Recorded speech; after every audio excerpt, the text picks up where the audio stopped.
Yo, what's going on everybody? It's your boy Naruto Explained here, bringing you guys a discussion for Boruto chapter 43, and I gotta say to the anime onlys, this is obviously the time of the month where I'm gonna be talking about a lot of spoiler heavy content. However, over 80% of the content on the channel is spoiler free, and if you guys want to read the Boruto manga and do so in a way that helps support the channel, I'll leave links down for you guys in the description box below. But if you're still here, I'm gonna assume you're okay with me talking about spoilers. So when it comes to this big revelation that we got with Boruto having his Otsutsuki clan transformation, in particular having Momoshiki take over his body, I saw a lot of comments of people ask me, hey, Naruto explain, or like the OGs was like, yo, Kryptonian Saiyan, what do you think? Do you really think that Boruto's gonna get more powerful than Naruto? And I gotta say, at this point, as much as people don't want to hear it, we have to consider the fact that Boruto is going to be put on pace to where he surpasses Naruto, because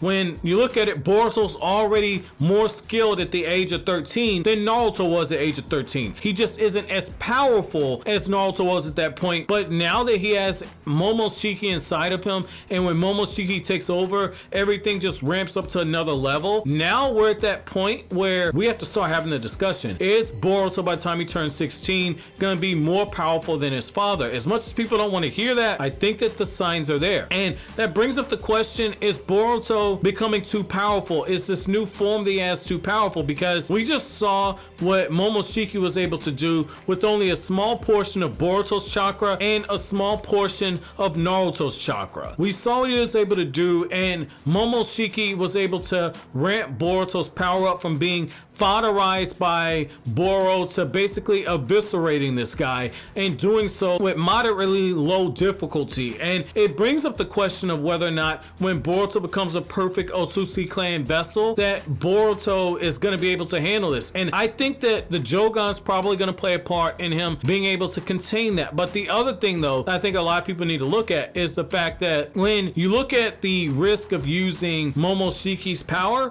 it's more real than the risk that Naruto had when he was a Jinchuriki. So early on, one of the things we saw is that the Kyuubi would give Naruto chakra, and if Naruto took too much of the Kyuubi's chakra, Naruto loses consciousness by the time we got to the Naruto Shippuden part. Or really, when you look at it, once you get to around volume 26, volume 27 of the Naruto manga, when Naruto took too much of the Kyuubi's chakra than he could handle, Naruto briefly lost his control when he fought against Sasuke, and he regained it in enough time to where he had his consciousness to where instead of hitting Sasuke with the Rasengan, instead he decided to scratch his forehead proctor. But when we got to the Shippuden part, when Naruto used too much of that chakra, he completely blacked out, and it got to a point where he couldn't really recall things. And so we saw that there was a real trade-off, there was a real sacrifice for using this power. And when it comes to Boruto, I think one of the hot things that we could get is actually seeing Boruto get to a point where once he uses too much of Momoshiki's power, that we see something similar to where Boruto's body doesn't break down on the same level that Jigen's did, but instead we see some very physical effects of Boruto using too much of Momoshiki's power. I'm not talking about something like in this last chapter where the horns go away and Boruto passes out. I'm not talking that. I think having some blood, I think having some physical issues that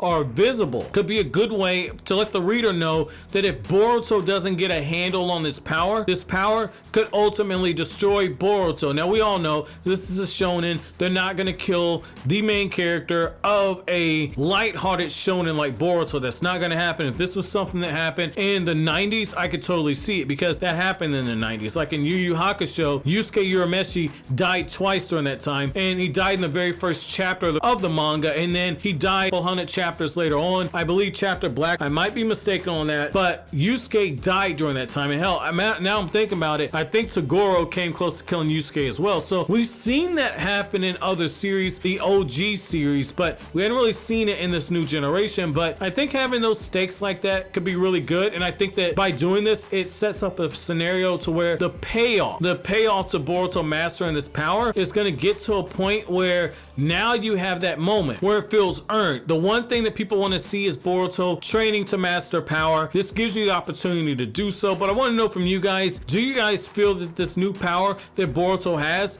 is too much? Do you feel like it's not earned? Do you feel like it's something that Boruto can't feasibly learn to control? Or do you think that it's something that's basically making him a Gary Stu? Let me know what you guys think down in the comment section below. As always, guys, if you like anything I had to say, don't forget to comment, rate, subscribe, and share. Thank you so much for watching to the end. Have an awesome day, guys.